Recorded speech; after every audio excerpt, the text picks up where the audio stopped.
So how to swap USDT to Sol on Phantom Wallet?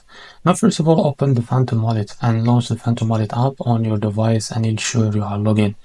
Now, the step number 2 is make sure you have USDT in your wallet and enough Sol to recover or to cover transactions fees. The step number 3, click on the swap tab located within the wallet interface. Now, if you don't see the option, make sure your wallet is updated to the latest version. Now after that, select USDT as the token you are swapping from. Now choose Sol as the token you are swapping to. After that, input the amount of USDT you want to swap, and the wallet will display the estimated amount of Sol you will receive. Now after that, check the swap details, including the exchange rate and fees, and click on swap to proceed.